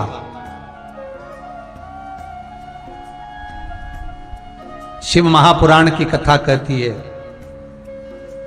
यदि पंचमी तिथि के दिन, चतुर्थी के दिन 7 गांठ वाली दुर्वा 21 ले लो और चतुर्थी के दिन गणेश जी को समर्पित कर दो। पंचमी तिथि को उस दुर्वा को उठाकर दूध में डाल दो और उस दुर्वा को दूध में डालकर उस दूध में उस दुर्वा को मल लो, और जिसके सफेद चमड़ी पड़ गई हो, चर्म रोग हो गया हो, उस दूध को उस दुर्वा के साथ, दूध नहीं भी हो तो पंचमी के दिन दुर्वा का लेपन शरीर पर कर लें। आधे घंटे तक करने पर पंचमी को प्रदोष काल में स्नान कर लें। महाराज, आपको चर्म रोग में आराम लग जाएगा, सफेद चमड़ी अपने असली रंग में आना प्रारंभ हो जाएगी। गणेश पुराण दुर्वा का मूल बता। महाराज 21 दुर्वा के 108 बंडल बना लो। अगर एग्जाम में बैठ रहे हो, सरकारी परीक्षा में बैठ रहे हो, पास नहीं हो रहे, नौकरी नहीं लग रही, बहुत जगह इंटरव्यू दे दिया, 21 दुर्वा के 108 बंडल बनाओ, उसकी माला बनाओ और देवी के मंदिर में, माता जगदम्बा के मंदिर में, अर्थात जहां शंकर पार्वती पूर्ण परिवार विराजमान हो, ऐसे देवी के मंदिर में गणेश जी के गले में वो माला अर्पण करिया है, अपना नाम बोलकर और जिस एग्जाम में बैठ रहे हैं उसका भाव वर्णन कर कर महाराज, और वहीं से एक पुष्प लेकर अपने कमरे में जहां पढ़ते हो कांच की प्लेट में उस फूल को रख दीजिए और दूसरे दिन एग्जाम के लिए चले जाइए। आपको उसका फल अवश्य मिलेगा, अवश्य मिलेगा, आप उसमें उत्तीर्ण होंगे, फल प्राप्त होगा। दुर्वा सुख का अनुभव करा दे, आनंद का अनुभव। महाराज, तो यहां शास्त्र कह रहा है, मौर्य गोस्वामी को लोग शब्द पर शब्द कह, ताने दे रहे हैं, गालियां दे रहे, अब शब्द कह, और दुनिया कुछ भी कहे, कितना भी अपशब्द बोले, आप भगवान की भक्ति में अगर डूब गए हो तो फिर कुछ भी नहीं। मैं सत्संग में जाना जी, चाहे दुनिया ताने मारे, मारे मारे तो कोई कुछ भी कहे, आपकी चित्तवृत्ति में अगर भगवान समाहित है तो फिर क्या सोचना। आग लगे बस्ती में अपन रहो मस्ती, अलमस्त रही, खूब अलमस्त। जैसे हरदोई उत्तर प्रदेश का ये सोमवंशी परिवार मन में आया और कहा 7 दिन नहीं है कथा के गुरुजी के पास में, तो 5 दिन की करो, और हमको कथा करवाना है। आशीष जी उनको बोले, आप एक काम करना, बाद में ले लेना, 7 दिन। नहीं नहीं नहीं नहीं, जीवन का क्या भरोसा, आप तो करो। क्या भरोसा इस जिंदगी का, किसका साथ, कर भले 5 दिन की कथा हो, पर हो शिव महापुराण तो अगर 1 दिन की, 2 दिन की, 3 दिन की, 5 दिन की, 7 दिन की, 9 दिन की, 11 दिन की, महीने भर की, 1 साल, 4 साल, 10 साल भी चले तो शिव महापुराण ये वो महापुराण है जो कभी समाप्त नहीं होती। चित्तवृत्ति में अगर शिव है तो कथा का रस तत्व कैसे भी प्राप्त किया जा सकता है। ये सोचा जाए कि सत्यनारायण की कथा 15 पूर्णिमा को कराएंगे, फिर अगली पूर्णिमा कराएंगे, तो सत्यनारायण भगवान सोचते हैं अब तो पूर्णिमा ढूंढ ले पहले, फिर कथा हो जाएगी। बहुत मुश्किल है। और एक बार चित्तवृत्ति में आ गया कि कथा होना है, भले कितनी भी दिन की पर हो, और भगवान की कथा सुनवा कर सोमवंशी परिवार अपनी 71 पीढ़ी को तार दे रहा है। और मैं आपको भी धन्यवाद दूंगा, जितने लोग, भले आप लोग शिव महापुराण की पोथी नैमिषारण्य में बिठा रहे हो, 25 तारीख को बुकिंग बंद हो जाएगी। 25 तारीख को 108 पोथी की बुकिंग जो नैमिषारण्य में होना है उसकी बुकिंग बंद हो जाएगी। तो आप बिठा रहे हो अपने पूर्वजों को तारने, जो श्राद्ध पक्ष में कथा हो रही है उस श्राद्ध पक्ष के आनंद सुख को पाने। एक तो शिव पुराण की पोथी, ऊपर से श्राद्ध पक्ष, ये जीवन का सुख देने वाली, आनंद देने वाली, रस तत्व का सुख प्रदान करने। महाराज मौर्य गोस्वामी को लोग अपशब्द कर ताने देते। मौर्य गोस्वामी, अब गांव के लोगों ने उनको शब्दों के ताने दिए तो दिए, अब बच्चे पत्थर उठाकर मारने लगे। गणपति बप्पा मौर्य कैसे हुए वो कथा बहुत ध्यान से सुनना। किसी नाम के आगे किसी संत का नाम कैसे जुड़ा भगवान के साथ, वो देखिए।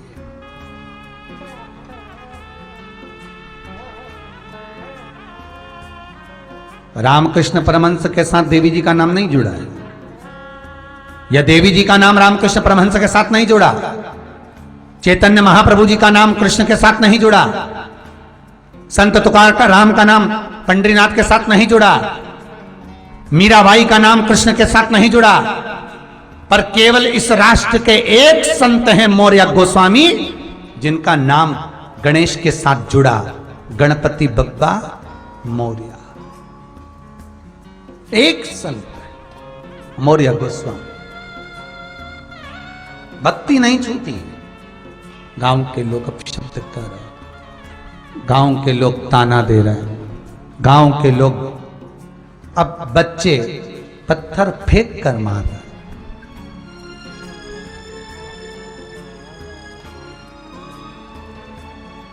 जितने नगर में जीव रहते थे, श्वान, पशु, पक्षी,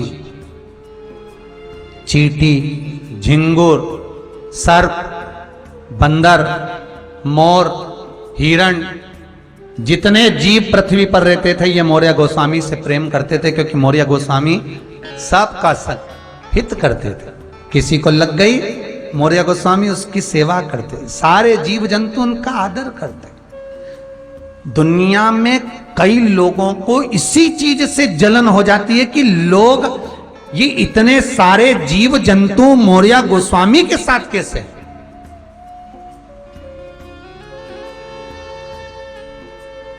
आप अगर प्रेम से बोल रहे हो, आप अगर मीठा बोल रहे हो, आप अगर स्नेह दे रहे हो, और सब लोग आपके पक्ष में हैं, तो कुछ लोग आपके विपक्ष में भी होंगे कि इतने लोग इसके पक्ष में क्यों हैं? मौर्य गोस्वामी जीव। किसी ने मौर्य गोस्वामी को पत्थर फेंक कर मार दिया। मौर्य गोस्वामी के तन पर से रक्त बह रहा। एक श्वान, एक कुत्ता पास में आकर चाट रहा। गौ माता आ गई, उसने चाटा। मौर्य गोस्वामी चल दिए। शरीर से रक्त बहुत बह गया। मौर्य गोस्वामी जब चक्कर खाकर भूमि पर गिरते हैं, एक हाथी अपनी सूंड में पानी भरकर लाता है मौर्य गोस्वामी पर डाल देता।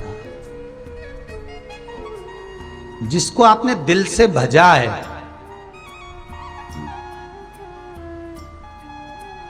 फिर निवेदन करता हूं, शिव को भजा है, अंतिम क्षण तक शिव तुम्हारे पास में होगा।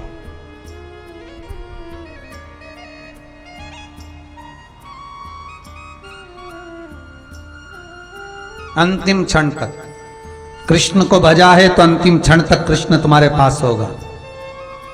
राम को भजा है तो अंतिम क्षण तक राम तुम्हारे पास होगा।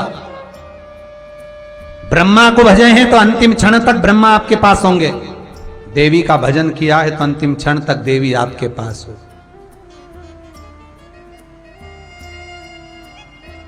दिल्ली के शालीमार बाग में कौन सा परिवार था कथा कराया था? तुल्ली परिवार। दिल्ली के शालीमार बाग में तुल्ली परिवार ने कथा कराई थी। उनके यहाँ जो माता जी हैं, फोन आते रहते हैं उनके, कभी शरीर में शुगर, ब्लड प्रेशर, दमा, श्वास, ऐसी कोई बीमारी नहीं जो उनको नहीं हो। सारी बीमारी, 2 कदम चल नहीं पाती। शायद वो कथा तो यूट्यूब पे भी डली होगी, यूट्यूब पे डली होगी। शालीमार बाग तुल्ली परिवार ने कथा कराई, यूट्यूब पे डली होगी तो आप देखना उन माता जी को। 2 कदम चल नहीं सकती, पांव, हाथ, शरीर सब। पति से कहा तुल्ली जी से शिव पुराण कराना। तुल्ली जी बोले, बेटा अमृतसर में रहता है ना, अमृतसर बेटा, यहां अकेले अपन दोनों कैसे कथा होगी? भोलेनाथ जी की कथा है। मिश्रा जी कहते हैं कथा में, सीहोर वाले, कि शंकर कर रहा है, शंकर करा रहा है, शंकर बाच रहा है और शंकर ही सुन रहा है। कथा करवाना। अब तुल्ली जी भी थोड़ी हेल्थी हैं, बनता नहीं, नौकर के भरोसे कितना करे, कथा कर। पत्नी बोली मैं व्यवस्था कर लूंगी, मेरी सहेलियां व्यवस्था कर लेंगी, कथा कर। मन में शिव बस गया और कथा करवाई। कभी तुल्ली जी की वो धर्म पत्नी से पूछना, जो इतनी अवस्था में शरीर में सारे रोग होने पर भी 7 दिन जब शिव महापुराण की कथा में रमे,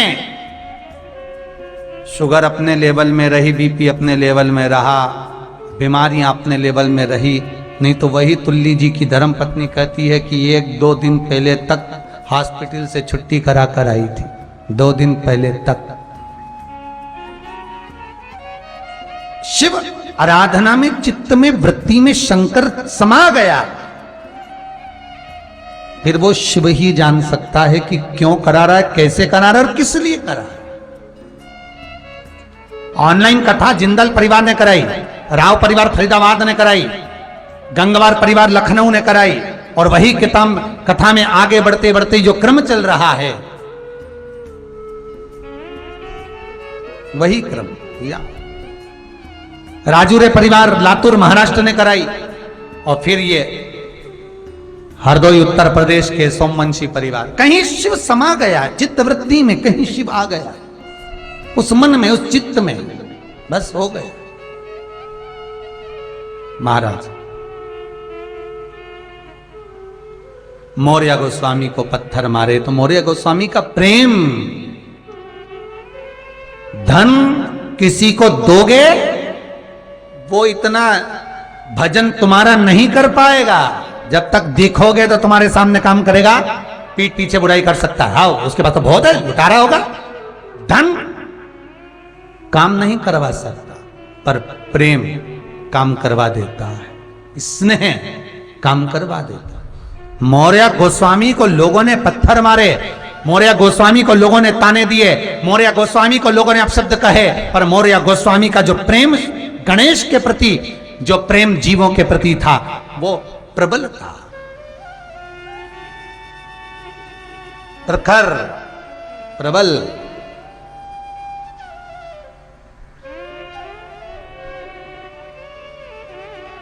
प्रबल प्रेम। एक निवेदन करना चाहूंगा, बुधवार के दिन अष्टमी है, दुर्वाष्टमी। जिनको शुगर की बीमारी हो, बीपी हो, उनसे निवेदन करूंगा, गणेश जी का दांत जो टूटा हुआ है, उस टूटे हुए दांत के भाग की ओर 5 दुर्वा, सफेद दुर्वा, पानी का जो जलाशय होता है, कुआं होता है, बावड़ी होती है, तालाब होता है, नदी होती है, वहां लगती है सफेद दुर्वा। 5 सफेद दुर्वा टूटे हुए दांत की ओर समर्पित कर दें। बुधवार के दिन, अष्टमी तिथि, दुर्वाष्टमी के दिन दोपहर में ठीक 12 बजे वही दुर्वा 5 मिनट बाद उठा लें और उस दुर्वा को एक एक दिन में सुबह खाली पेट एक दुर्वा को खा लें। महाराज, आपका शुगर और बीपी लेवल में मिलेगा। आपको जांच करना, आपके पास में जांच की मशीन हो तो अवश्य करिएगा। प्रेम, अगर आपने देवता से भी प्रेम करा है, भगवान से प्रेम करा है, तो भगवान रोग, बीमारी, कष्ट, दुख, दरिद्रता दूर करे। मौर्य गोस्वामी का प्रेम प्रबल था, भगवान से प्रेम किया। और मौर्य गोस्वामी का जब भगवान से जो प्रेम प्रखर हुआ, मौर्य गोस्वामी ने अब वो कर्नाटक की भूमि, वो आंध्रा छोड़ दिया। छोड़कर मौर्य गोस्वामी महाराष्ट्र आ गए। और मौर्य गोस्वामी महाराष्ट्र की भूमि पर भ्रमण करते, शास्त्र कहता है, मौर्य गोस्वामी का चरित्र कहता है कि कभी महाराष्ट्र के लोगों से पूछना कि अष्टविनायक कहां से आए। महाराष्ट्र के एक एक गांव में मौर्य गोस्वामी ने भगवान की आराधना करी, तो वहां पर जब आराधना करते थे तो वहां के लोग भी उनको ताने देते थे।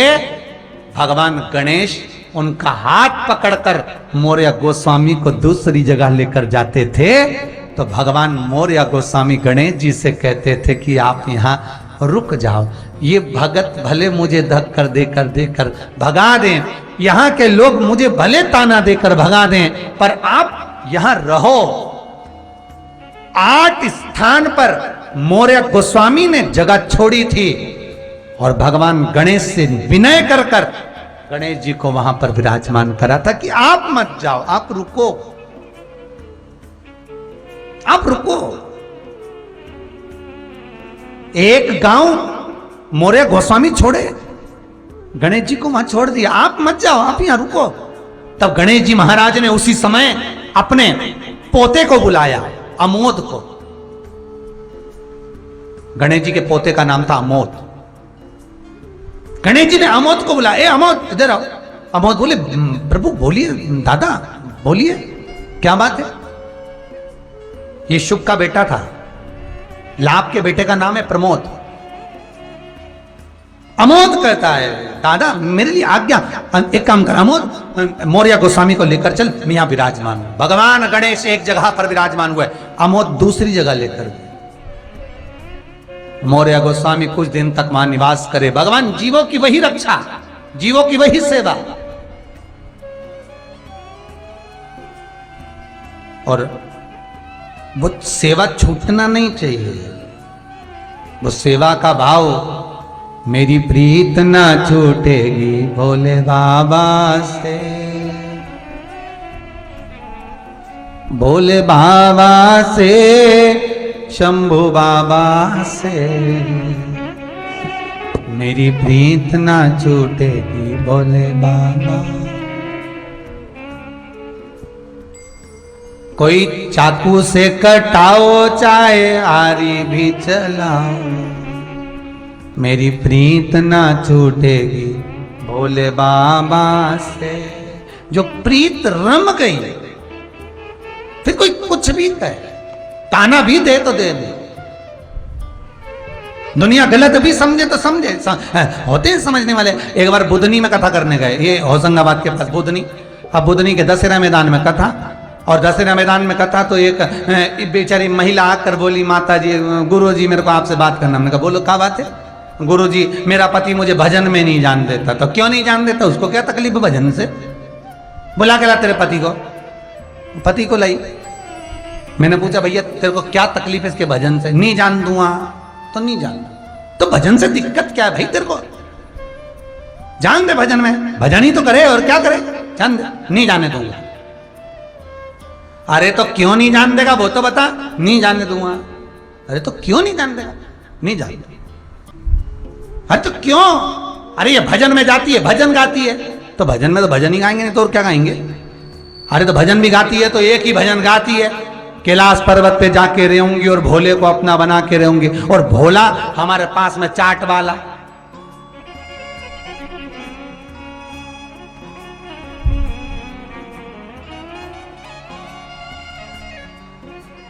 हमने कहा वो भोला चाट वाले का भजन नहीं गा रही है, वो कैलाशपति भोलेनाथ का भजन गा रही है। कैलाशपति भोलेनाथ का। मां जहां महिलाएं भजन गा रही, मां मोहम्मद चाट वाला भोला पहुंचा था का? मां तो वही भोला है जिसका स्मरण किया। मौर्य गोस्वामी 8 जगह पर घूमते घूमते पहुंच गए। मौर्य गोस्वामी जब पहुंचे, अष्ट विनायक का जब 8वां विनायक गणेश जी महाराज को मौर्य गोस्वामी ने विराजमान कर दिया। गणेश जी कहते हैं मौर्य मांग, तेरे पास अब समय नहीं है। मौर्य कहता है गणेश जी मैं भले चले जाऊं, दुनिया पागल कहे ताने दी अपशब्द कही, पर मेरा नाम आपके नाम से जुड़ जाए, बस इतनी कृपा कर, और कुछ नहीं, कुछ नहीं। प्रभु तेरा द्वार न छूटे रे, छूट जाए संसार, प्रभु तेरा द्वार न छूटे। बस मेरी प्रीत आपसे लग जाए और कुछ भी नहीं, आपका और मेरा नाम एक हो जाए और कुछ भी नहीं। भगवान गणेश जी ने तथास्तु कह दिया। मौर्य गोस्वामी भले तेरे प्राण चले जाएंगे पर तेरा नाम मेरे नाम के साथ जीवित रहेगा। दुनिया के लोग, वही महाराष्ट्र वाले, वही कर्नाटक के लोग जिन्होंने मौर्य गोस्वामी को अपशब्द कहे थे, वही कहते हैं गणपति बप्पा मौर्य, वही कहते हैं गणपति बप्पा मौर्य गोस्वामी विराज। भगवान गणेश का नाम मौर्य गोस्वामी के साथ, मौर्य गोस्वामी का नाम गणेश जी के साथ जुड़ गया। ऐसी शिव महापुराण जो आनंद देने वाली है, अपन सब श्रवण कर रहे हैं भाव भक्ति से, आनंद से। सोमवंशी परिवार को बहुत बहुत साधुवाद जो ऑनलाइन कथा कराकर लाखों लोगों का उद्धार कर रहे हैं। ऐसे भाव आनंद के साथ यह ऑनलाइन कथा जो टीवी चैनल के माध्यम से श्रवण कर रहे हैं, आप भी अपने अपने परिवार में सबको फोन लगाकर कहो, टीवी पर नहीं सुन सको तो मोबाइल पर सुनो, फेसबुक यूट्यूब पर सुनो, पर शिव महापुराण की कथा जो चल रही है ऑनलाइन वो अपने जीवन में उतारें। कल की कथा में भूमि का प्रभाव जानेंगे कि गणेश जी की पूजन आसन पर बैठकर क्यों नहीं होती, वो कथा सुनेंगे। और भगवान विष्णु की पूजन कुशा के आसन पर बैठकर क्यों होती है, उसका व्याख्यान सुनेंगे। माता जगदम्बा के मंदिर में हम क्या समर्पित कर दें कि नारी विधवा होकर नहीं मरती, वो कथा कल के क्रम में श्रवण करेंगे। आज की कथा को यहीं विराम देते हैं।